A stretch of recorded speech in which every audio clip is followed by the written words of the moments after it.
কিছু কিছু জিনিস প্ল্যান না করলেই ভালো হয়, জানো তো। তো আজকে সেরকমই একটি দিন, প্রায় অনেক দিন পরে একটু ফাঁকার সময় পেয়েছি আমরা, তাই দুজনে মিলে ভাবলাম যে চলো কোথাও থেকে ঘুরে আসা যাক।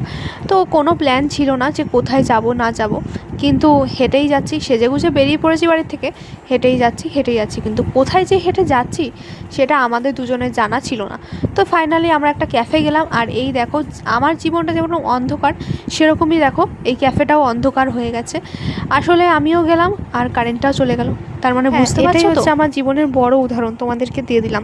তো তারপরে ফাইনালি কারেন্ট আসলো, আর চারিদিকে কিন্তু অনেক লোকজন ছিল, আর চারিদিকে অ্যাম্বিয়েন্সটা কিন্তু দারুণ লাগছিল। তোমরা খেয়াল করে দেখবে কিছু জিনিস প্ল্যান করেও না ক্যান্সেল হয়ে যায়।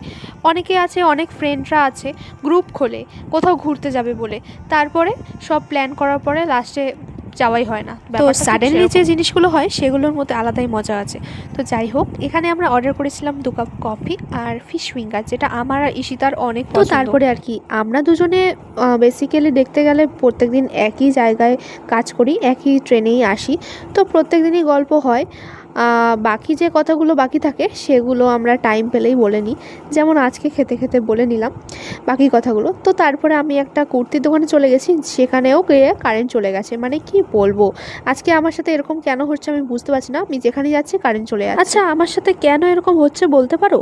তো তোমরা যদি বুঝতে পারো অবশ্যই কমেন্ট করে জানিও। তো কুর্তির দোকান থেকে বেরিয়ে গেছি, আর আমি একটা সুন্দর দেখতে একটা কুর্তি নিয়েছি, যেটা আমি ব্লগের লাস্টে দেখাবো।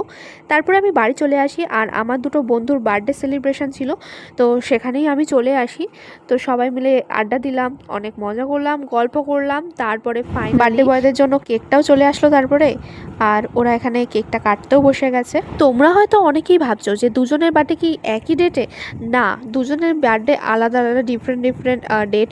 তো ওদের বার্থডে চলেও গেছে, তো আমরা আজকে সেলিব্রেট করছি এক জায়গায়। যেহেতু আজকে সবার টাইম হয়েছে, অ্যাকচুয়ালি সবার তো টাইম হয় না, যে যার কাজে ব্যস্ত থাকে, তো সেই কারণে সবাই আমরা আজকেই ফাঁকা ছিলাম, তো আজকেই ভাবলাম সেলিব্রেট করে নিই। তো সেই কারণে দুজনের বার্থডেটা একই ডেটে সেলিব্রেট করে নিলাম। আর কি বলবো, কেকটা তো আর কেক ছিল না, কেকটা পুরো পোস্টমর্টম করে যা অবস্থা করেছে দেখতেই পাচ্ছ তোমরা। মানে কি বলবো, আর বলার কিছু। আর এখানে সোনু বেচারা ভাবছে আমি হয়তো পাবো না কেকটা, ওই জন্য ও নিজেই কেকটা কেটে খেয়ে নিচ্ছে আর কি। আর কি বলবো, মানে বন্ধু বান্ধব এক জায়গায় থাকলে যা হয় বুঝতেই পারছো। আর এই যে এই কুর্তিটা কিনেছি, কেমন লাগছে কুর্তিটা অবশ্যই কিন্তু কমেন্ট করে জানিও।